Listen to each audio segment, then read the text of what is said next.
Sorry. Good morning, everyone. My name's Anisi Simbi, and I work for the Intercultural and International Student Services. And I'm a senior here majoring in economics. And I'd like to thank Academic Affairs, St. Ben's President's Office, International Intercultural Direction Council, Learning Enhancement Services, and the IISS for sponsoring this event. For this teach-in, Professor Ted Gordon will be presenting on Our Nation Was Born in Genocide, and thank you for coming. So Ted Gordon is a visiting assistant professor in his third year here at St. Ben's and St. John's University. He chose to make this presentation in order to highlight how different civil rights movements may emphasize different kinds of rights, but they can benefit tremendously from working together. So I'd like you to welcome Ted Gordon. Thank you.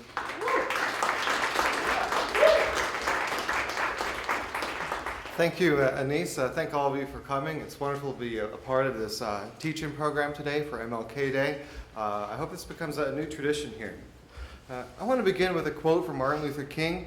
This is from his book, Why We Can't Wait, that he published in 1963. In there he says, quote, "Our nation was born in genocide when it embraced the doctrine that the original American, the Indian, was an inferior race. We elevated that tragic experience into a noble crusade."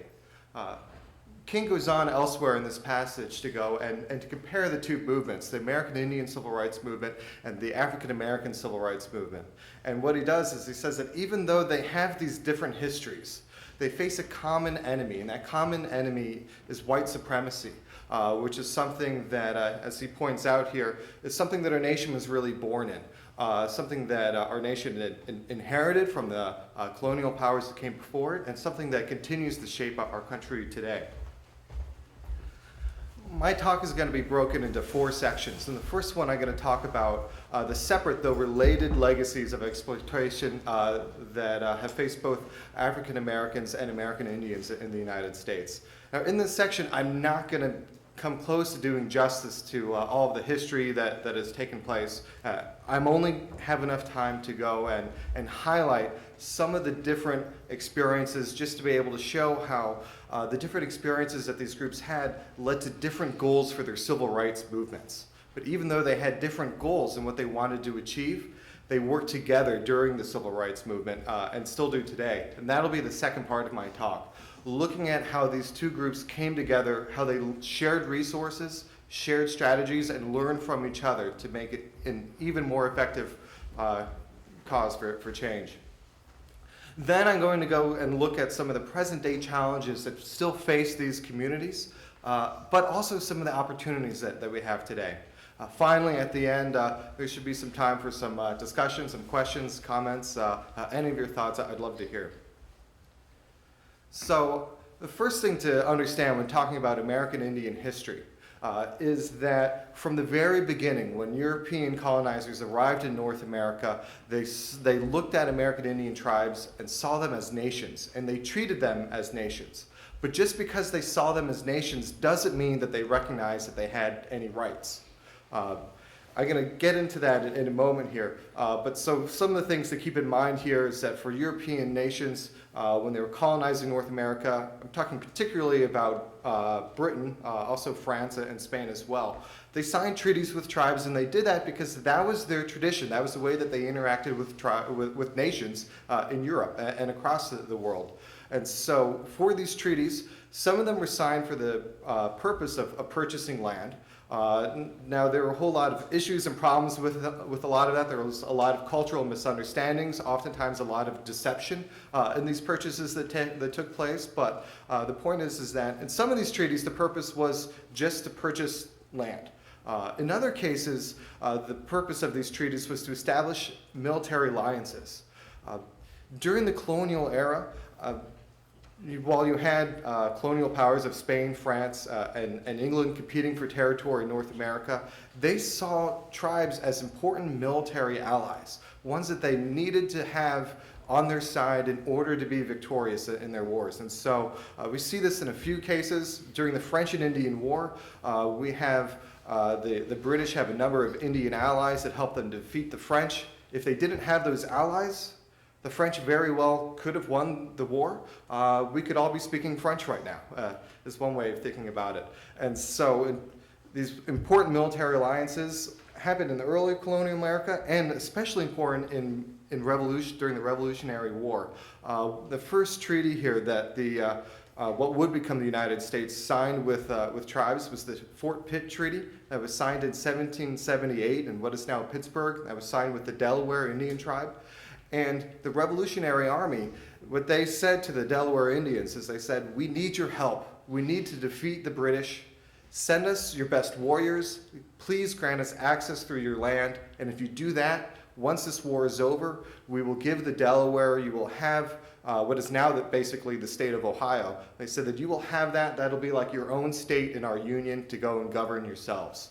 And so the Delaware Indians signed that treaty, and it was a pivotal part in the Revolutionary War. The outcome of that war could have been very different without the assistance of these tribal allies. Another reason why these treaties were signed for some of them was for forced removal, where you have tribes that are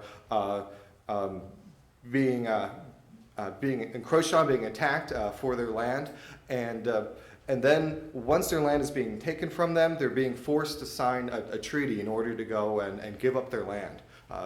The point here is that they were treated as subjugated nations. When you think about it, what I mean by being recognized as a nation doesn't necessarily mean being recognized that you have any rights. If you think about the history of Europe and all the wars between nations in Europe, you have one nation going and conquering another and saying, "We're going to take all of your land and we're going to go push you in this corner." They're treating that nation that's being defeated as a nation, and they're signing treaties with them at the same time that they're taking their rights, taking their resources away. Well, Europe brought that tradition to the United States, and so they saw tribes as nations, but they didn't recognize them as having rights. Many of these treaties were signed at gunpoint and then broken later. And then ultimately what we end up with is a legacy of genocide that takes place. At Fort Pitt, the treaty that I just talked about was signed with the Delaware. They were promised, for helping out the Revolutionary Army, that they would get this whole territory that they can go and govern themselves.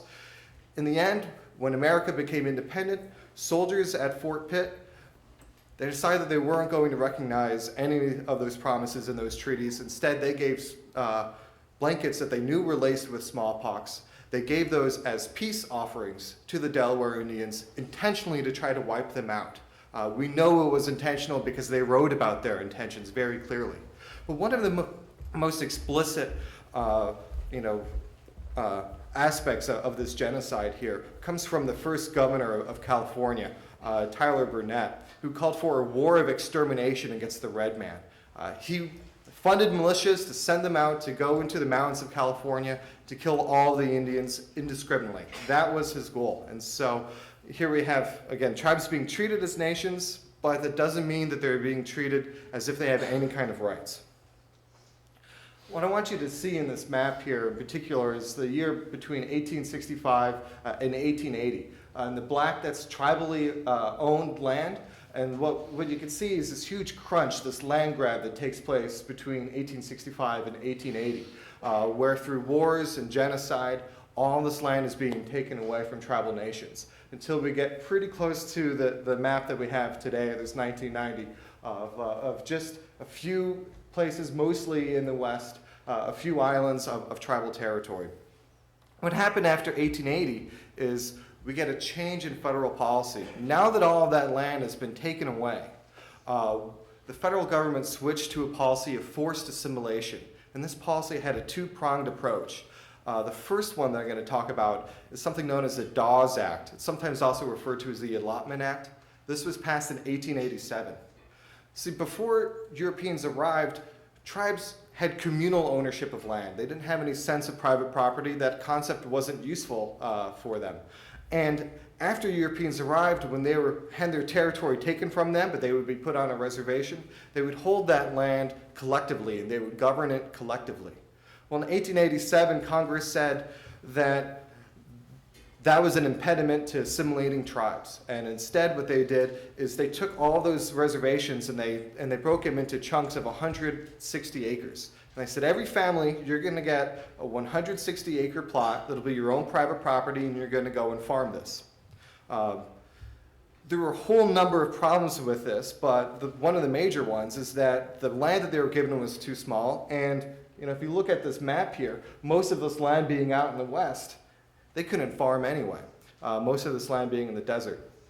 And so this law was really designed to fail from its beginning. It didn't force assimilation, it just messed things up for tribes in a lot of ways. At the same time that we've got the Dawes Allotment Act, we have Indian boarding schools becoming a federal policy. There were some Indian boarding schools that existed before, but in 1887, this really became the official policy of the federal government. Under Henry Louis Pratt, the architect of this boarding school system, he referred to this approach as kill the Indian, save the man. We're no longer going to commit mass genocide and kill American Indians indiscriminately. Instead, we're going to take them from their families and we're going to kill the culture that's in them, kill their identity. And so what happened was American Indian parents, they didn't get to decide where their children went to school. They had to send their children to a school that was federally approved, and these often were boarding schools. And so in some cases, parents willingly gave up their children, but in many cases, they had to give up their kids by threat here. If they were told that, give us our kids, and if you don't, we'll arrest you and take your children anyway. Some of these schools would let parents visit sometimes, but most of them didn't, because the point was to go and bridge the cultural divide between parent and kid. Sorry, not to bridge it, to go and break that cultural divide. And so many of these schools, once the kids went off, they had no more communication with their parents at all. And it's just starting to come out now. A lot of the physical abuse that took place at these schools. If children spoke their own language, if they practiced their own religion, that they would be beaten. And the idea was, following Pratt here, kill the Indian, even if it means beating that child so that he gives up his cultural practices. I'm going to switch gears here. Talk about a different history, though one that faced the same enemy here. I'm going to talk about the chattel slavery. Particular at this moment, I'm going to talk about the years between 1525 and 1866. Slavery came about at the same time that we get this idea of race becomes invented. With this idea of race, when this is invented starting in the 1500s, it really starts to take off in the 16 and 1700s. You have this idea, this scientific theory, scientific in square quotes here. You have this theory that all humans can be divided into 4 or 5 different categories based on their biology. They're color-coded for convenience, and that you can go, and if you know what continent somebody's from or know what their skin color is, you know their cultural, their social attributes and all that. This idea that shapes our society so much today still, this was invented hand in hand with slavery in order to provide a scientific and a religious rationale for it. And of course, it was never really about describing human differences and putting them into different groups. It was really about creating a hierarchy and putting whites on top in order to justify slavery. So between the 1500s and 1800s, we have this period where white settlers regard Africans as non-humans, as property. We have 12.6 million that are stolen from Africa. 10.7 survive the journey, so more than 20% die along the way. Ultimately, we end up with 450,000 forcibly taken to the 13 colonies of the United States. Some of them came directly from Africa. Some of them went to the Caribbean first, and then up to the colonies of the United States. By 1860, 3.9 million people in the United States are enslaved, 12.6% of the population. And this ends after the Civil War in 1866, but that doesn't mean that the exploitation is over. What comes next is this period that's known as Jim Crow, but there's one common misconception about Jim Crow, and that was really only a Southern problem, or just a Southern thing, that the North and the West, or the Midwest, that they didn't have anything to do with this. It is true that you do see some of these policies being more explicit in the South, but we see these practices all across the United States. In 1890, the Supreme Court rules, Plessy versus Ferguson, they rule in favor of segregation. They say that it's okay to send whites and blacks to separate schools so long as they're equal, when in practice they're far from equal. True that it was the South that was primarily interested in segregation, but we have the Supreme Court of the United States that says that's okay, that's an okay thing to do. You have all these other laws, some of them were specific to the South, making it especially difficult for blacks and other minorities to vote, to get married and so on. But the one thing I want to talk about here, the nationwide problem, is redlining. This is a policy in which the United States, the federal government, blocked minority home ownership. They invested in white communities while divesting in minorities. What happened here is that if you want to buy a home, homes are expensive, so you need to take out a loan. Well, what the United States government did is it told banks, you're not to issue any mortgages to minorities unless they're in these tiny little areas of poverty. And so the federal government had all these maps of cities across the United States, and they would take different colored markers and they'd mark off different areas in different colors, and the one area where they allowed minorities to live, they marked that off as being red. And they said this is the only place where minorities can buy homes, and this was the federal government making this decision for cities across the United States. And so while the government was making it really easy and affordable for white families to buy homes and to go live out in the suburbs and have your home, if you own a home, it becomes this great nest egg where it becomes an investment and you have money to leave on to your children. As they were doing that, they were divesting in minorities and saying, you don't get to have any of that. This legacy continues on to today. If you look at neighborhoods in major cities, the south side of Chicago, north side of Minneapolis, I could go on. If you look at areas where you see a dense area of poverty, where a lot of people are living in poverty, and where you have predominantly where minorities are living, odds are if you go and look at the map that the federal government, maps that they had back in the day, in the first part of the 20th century, you'll see that that area is what was redlined. And so those areas of massive of poverty and really residential segregation still going on today, that's a legacy of redlining.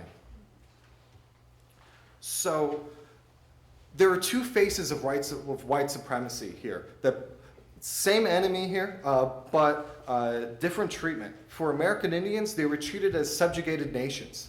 They were taken from ancestral homelands. They had treaties that they signed that had all these promises, and then they were broken. They were victims of war and genocide, and then after the war and genocide were over, they were then victims of these attempts at forced assimilation. For African Americans, on the other hand, rather than being treated as subjugated nations, they were treated as property and they were enslaved. They were also taken from their ancestral homelands, but their ancestral homeland was thousands of miles across the ocean. You don't have treaties being signed with African Americans. You do have them being denied constitutional rights, even after the amendments that came after the Civil War. And rather than forced assimilation, you have forced segregation going on.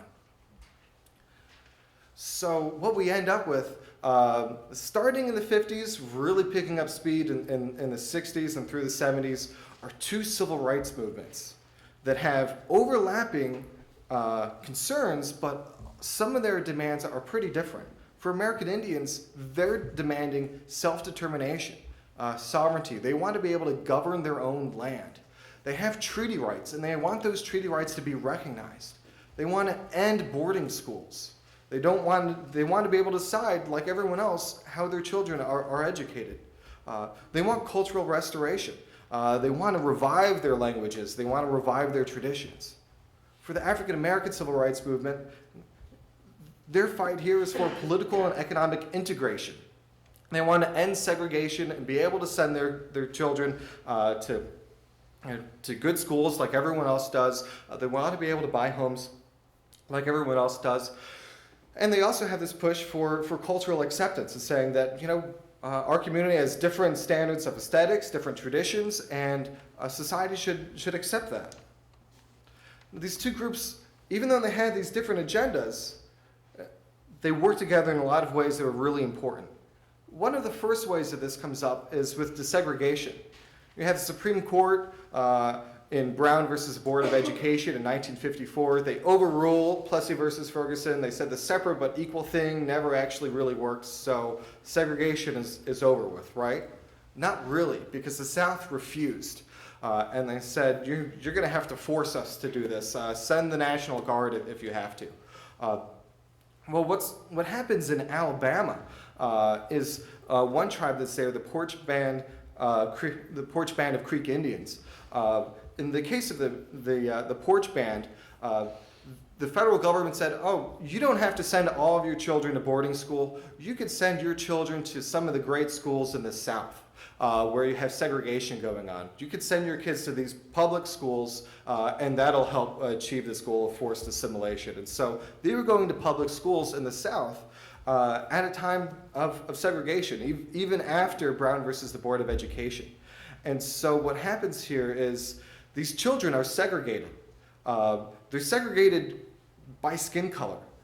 Light-skinned Indian children are being sent to the white schools. Dark-skinned Indian children are being sent to the black schools, and this distinction is completely arbitrary.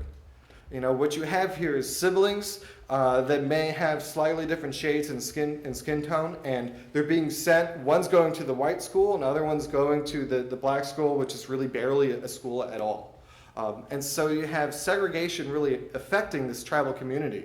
So what do? The leaders at Porch Band, you know, they see what Martin Luther King is doing, and they write to him, and they say, your struggle is our struggle.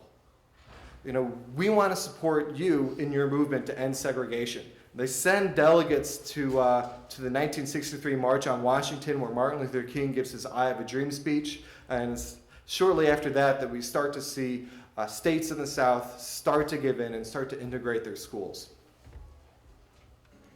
Another important way in which these groups learn from each other is that the NAACP, the National Association for the Advancement of Colored People, inspired NARF, the Native American Rights Fund. I have a quote here from John Echohawk, co-founder of NARF. He founded this group in 1970, and when he founded it, he said that the group was inspired by Dr. King, who is advancing the civil rights agenda of equality under the laws of this country. We thought that we could also use the laws to advance our Indianship in our territories governed by our own laws under the principles of tribal sovereignty. What you have here is, see, these groups are learning from each other, realizing that they face a common enemy, but they can use the same methods. You know, you do have some members of each group that are more on the fringes and saying, you know, we should just tear the whole system down. But what Dr. King did is he said, no, the best way to go and build allies is to go within the system. Use the nation's laws in order to force integration, in order to force them to recognize our rights. And so, as Dr. King is doing that, you have American Indian activists that see that and say, we need to do the same thing. You know, some people are radicals and want to bring this whole system down, but what if you make change from within the system and you use the country's laws itself and you say, we're going to go and sue you to get our treaty rights back, for example. One of the methods in which they used as well here is a sit-in. I'll talk in a moment about fish-ins, the part of the American Indian civil rights movement. What we have here is, this is in Mississippi in 1960. You have a series of these demonstrations that were going on at the time. This is a segregated lunch counter. It's designated for whites only. And you have activists, members of the African American community, that are saying, we need to force integrate this. And in order to do that, non-violently, we're just going to sit down on the counter. And it's not going to be all blacks that are sitting down here. Rather, it's going to be blacks and white allies sitting together saying that the point here is for this to be for everyone, to be integrated. And you could see what a lot of them had to endure right here, the abuse and humiliation that they had to put up with. You can see this woman is having something poured on her right now. The woman behind her has already had something poured on her, and this man in front, if you can see, he's got stains all down his shirt from what are basically white supremacists that are pouring God knows what on top of these activists. incredibly painful demonstration to have to put up with, to do, but incredibly effective as well at showing, who really has dignity here, who really has control of themselves, and who doesn't. You can see here the hostility that's there. So that was in 1960. In 1970, we have fissions going on in Indian reservations across the United States. This is out of Washington State. And what you have here are these tribes. Many of them, when they signed treaties to give up land, they said, well, we're going to sign this treaty, but one thing we want to retain is the ability to fish and fish on our own terms. And so they continued to fish that way, but then many states said, no. Fishing is a privilege, and it's a privilege that the state of Washington gives you, or the state of Minnesota gives you. And so, as Indians, they're fishing, and the state government's trying to stop them. They go and they realize, well, wait, the sit-ins worked for the African American civil rights movement. Let's have fish-ins. Let's fish, and if they want to arrest us for fishing, so be it. We'll then sue them in court, and we'll win. And so what you see right here is a man who's been arrested for fishing, a fishing that he has the rights to under his tribe's treaty rights. So this is a very brief presentation here. There's a lot more I could go into, but for the sake of time, I'm going to go and just, having talked about some of those methods, I want to talk about some of the successes that these civil rights groups had by working together. We get important legislation, the Civil Rights Acts of 1964 and 1968. Those say that the public and private sector, that they can no longer discriminate. It ends redlining, for example. One thing that's important to keep in perspective, though, is that just because something is outlawed doesn't mean that people are going to stop doing it. And so with the Civil Rights Acts, discrimination, a lot of forms of discrimination become illegal, but that doesn't mean that they don't go on anymore. They certainly still go on, unfortunately, but it's important to keep in mind that this legislation made it illegal, but it didn't make it impossible to discriminate. It didn't end it. We have the Voting Rights Act that comes out in 1965 that gets rid of a lot of those barriers to blacks for voting.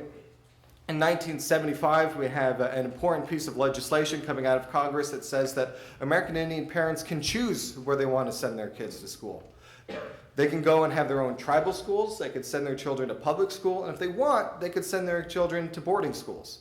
As you can imagine, most of them chose not to send their children to these boarding schools. There used to be hundreds of boarding schools. There's only 4 left in the country now, and they're actually now devoted to preserving tribal culture and tribal language. We also have the restoration of some important aspects of tribal sovereignty. There still are a lot of things a lot of issues still for both civil rights movements, but there's 2 things I want to talk about here for tribal sovereignty. 2 important decisions. One happened not that far from here, Minnesota versus Mille Lacs. This was a Supreme Court decision from 1999. What happened was the Mille Lacs band of Ojibwe, their ancestors, the Ojibwe Nation, in 1835 they signed a treaty with the federal government, and they said, all right, we know that you're going to try to defeat us. We know that you've got this army here, and so we will peacefully give up this huge portion of land that's most of the Midwest today. We'll peacefully give this up, but you've got to let us continue to fish how we'd like to fish. And so in exchange for giving up all that land, that was one right that they maintained. Well, up until not that long ago, the state of Minnesota said, no, the treaty doesn't matter anymore. We know that you signed it, but rather fishing is a privilege, and it's a privilege that you get from the state of Minnesota. And so you've got to go and get one of our licenses to fish and follow our rules. And so the Mille Lacs band, how did they respond? They responded with fish-ins, and they said, we're going to fish how we'd like to fish. And if you don't agree with that, if you don't like that, then you can arrest us and you can fight us in court. And so that's exactly what happened, and the Supreme Court pulled out the treaty from 1835 and said, yeah, you know what? The treaty says that you get to fish how you'd like to fish. And so what happens now is tribes in Minnesota, they work together with Minnesota's Department of Natural Resources to regulate fishing together and come up with these fishing quotas together. Not everything about the system is perfect, but This is a recognition of rights that they have from their treaties. Another important decision that we have here coming out of the Supreme Court in 1987 is California versus the Cabazon Band of Cahuilla Indians. In California, the state of California had, for some time, had allowed local governments, cities and counties, and said, local governments, you can go and legalize gambling, and you can go have your own poker clubs and decide how you want to do that. Well, the Cabazon Band is a federally recognized tribal nation. They have their own government there. It's very, at the time, it was very impoverished and in the middle of the California desert. And the Cabazon Band said, well, wait a second. If local cities and counties can go and legalize gambling and open poker clubs to raise money, well, we should definitely be able to do that because we have our own government and we've got the government documents to go and back that up. So they opened up their own little poker club, and the state of California tried to shut them down. They sent in the SWAT team to go and bust up their casino. And the Cabazon Band fought it. It took a number of years, but eventually made it to the Supreme Court that said, you know what, California? If you can legalize gambling, and if you can let cities and counties in your state legalize gambling, then tribes in your state get to do that too. And so from that decision, we have casinos, or tribes across the country now have the possibility to go and open up their own casinos. One thing to keep in mind here is that there are 566 American Indian tribes, federally recognized tribes in the United States. Out of those 566, about 20 or 30 have become very wealthy from their casinos. About 100 have casinos that make a real difference in terms of lifting people out of poverty. And so there are some real successes there. But there's about 400 that either don't have a casino, or if they do, it doesn't bring in enough money to really make a dent in poverty. And so I'll show you in a moment, we still have endemic poverty in a lot of tribal communities. But again, they didn't get casinos as a way to lift them out of poverty. They got casinos because they have tribal sovereignty. They have governments that can go and make those decisions for themselves. So if a casino makes sense, then they're able to do that. So we still have a whole lot of challenges facing the two groups that I've been talking about. And I don't have the time to go into all of them. I just want to highlight some of the issues here. There's a lot of health disparities. One way to summarize this and look at it is just at life expectancy. For whites, life expectancy is 75 for blacks. Sorry, for whites it's 79. For blacks it's 75. For Native Americans it's 72. On the Pine Ridge Reservation in South Dakota, not that far from here, if you left now, you could be there this evening. Life expectancy for men is 50. The reason why these disparities exist is because of the legacy of injustice, that they don't have the same access to resources, to health resources and other resources that other people do. We see this as well when we look at poverty. This is from the 2010 census. In the United States, 10.6% of white families live in poverty. For black families, it's 27.1%. For Native families, it's 28.4%. So for black and Native families, they are more than 2.5 times as likely to be living in poverty. Why is that disparity there? It's there because of this history of exploitation that I've been talking about. Things are even worse in the state of Minnesota. The same census data, Minnesota is pretty good for white families. It's better than the national average. 7.1% live in poverty. For black families, 37.2. For Native families, 39.5. Almost 40% in the state live in poverty. Now, there are all these other disparities as well in terms of education, housing, stereotypes, racial profiling, sentencing disparities. There's a whole nother talk just in that. I just wanted to highlight some of these challenges, but also to finish on more of an optimistic note about what are some of the things that we can do. One thing here is that being non-racist is not enough. It's not enough to say, well, I'm not a racist personally, and so this isn't my problem. If others are being discriminated against, and you're not, you benefit from racism whether or not you want to. And so it's something to keep in mind, is that it's not enough just to say I'm not a racist. If you want a meaningful change, if you want a more equal and more just society, you need to be anti-racist. That means that you need to speak up. If you see something, say something. If you hear somebody make a racist comment on the bus or anywhere, to speak up and say that that's not what our community stands for. We have an election that's coming up. If you hear politicians that are being racist, that are disparaging certain minority groups, think about that seriously when you decide who you're going to vote for. And one of the most important lessons from this history that I've been going over here is that it's important to go and recognize the common enemy that groups face when they're facing discrimination. For both African Americans and American Indians, the common enemy has been white supremacy and the legacy of white supremacy. But there's an even bigger picture here that's part of this. White supremacy is part of something even bigger, which is structural inequality.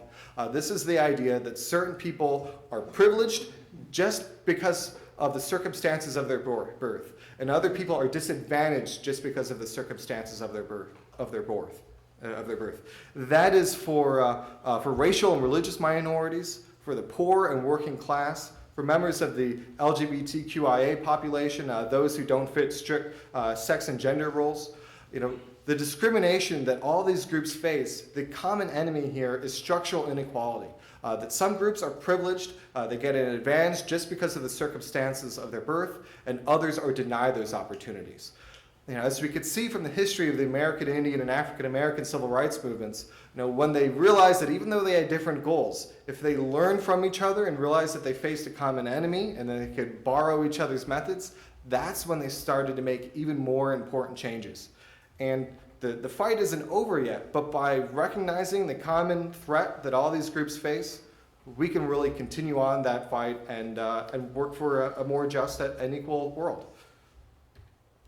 That's it for my talk today. I want to thank all of you for coming, and I think we may have some time for questions, comments, concerns, or criticisms. I'd love to hear your thoughts.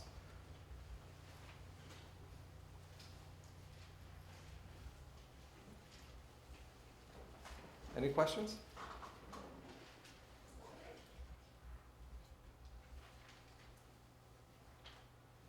Yes. What is sort of the current frontier, for lack of a better word, on tribal sovereignty? So, you talked about fishing rights, you talked about casinos. Where is the legislation on that topic right now, or where are the court cases? The court cases, there's some really big changes that are happening with some of the fallout from casinos, and you have some important fishing rights and other things that are still going on. I know one issue in Minnesota right now is wild rice is the latest battle, where just like they have the right to go and fish, and they won that, the state of Minnesota has come in and said, well, but you need a permit to go and collect wild rice. And it's not an expensive permit, but that's not the point. The point is that the same treaty that gives them fishing rights gives them rights to go and collect wild rice. And so you had something over the summer where the tribes were going to go and have basically, I don't know if they've called it a gather-in, but that's basically the idea. They said, we're going to go and gather this wild rice and do what you need to do. We'll fight. We'll see you in court again and we'll win again. And the state came in and said, well, all right, we'll let you do it just today. And so that's something that we'll see coming up maybe in the future. One of the fallouts from tribal casinos is that, and this is an important thing to watch, is that as you have a lot of tribes that might not be a particularly large tribe, they may hire a lot of non-Indian employees. In some cases, not all, they may have a lot of non-Indians that come and are the ones that are gambling there. We've had, there have been a couple of cases that have come up. It's usually around labor disputes where employees at a tribe, non-Indians working for a tribe would say, well, we want to have a union and we want to follow the National Labor Relations Act, which applies only to private corporations. It does not apply to government operations. And in a few cases, it's not worked its way up to the Supreme Court yet, but in a few lower court cases,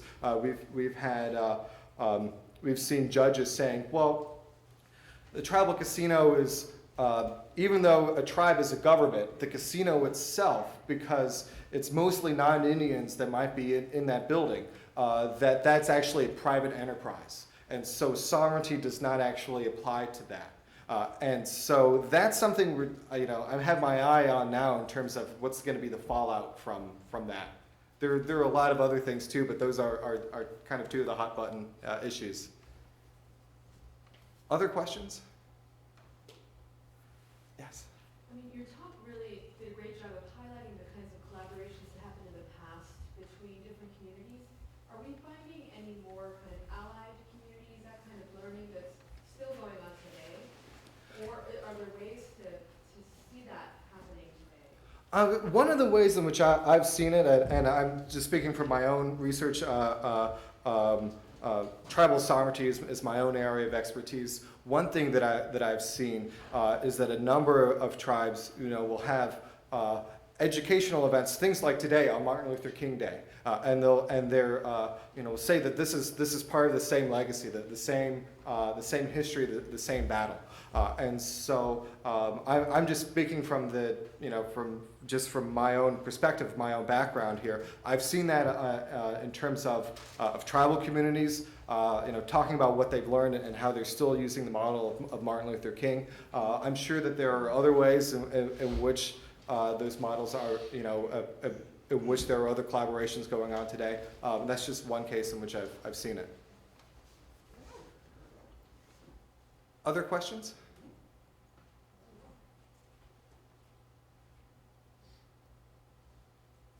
Yes. I'm curious as to what education looks like in Native American communities now. Do most Native American children go to off-reservation public schools, or are there a lot of reservation public schools where they're being educated by their own sort of families? That's a great question. One thing to keep in mind in answering that is that there's a lot of diversity in tribal communities. You have a number of cases where children are might go to public school like anyone else. Depends on the location of the reservation and the services that are there. You have a lot of tribally operated schools. The federal government is mandated to go and fund those tribal schools, but the problem is that they're often completely underfunded.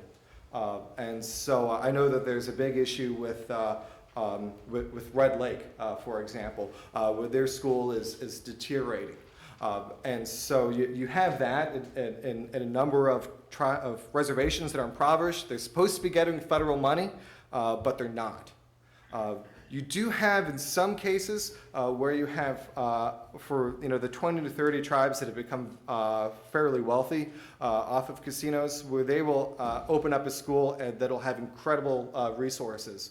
They'll have language immersion classes in their own indigenous language and things like that. And in many cases, they'll share their resources with other tribes that don't have as much. And so you have some of the variety that's there. I mean, you have some that are doing well, but for the most part, for education, it's a real problem. And one thing to keep in mind is that it's one challenge now is that with that history of boarding schools, they went on until 1975, and so for a lot of American Indian parents, the idea of going to school as one one Native person put it to me, was at first very hesitant to go and send his own children to school, saying, well, going to school, that's where they go to take the Indian out of you. And so because of that history of schools being used as a way to try to get rid of their culture, that in some cases you do have some families that they just don't necessarily have the same history or think about education in the same way that others do, because it's been used as a tool against them. And so that itself is a bit of a cultural barrier. That's a great question. Thank you. Other questions?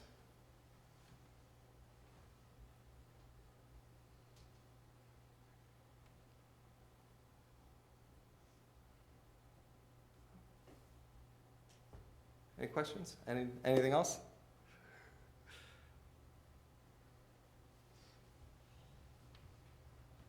All right, well, thank all of you for coming.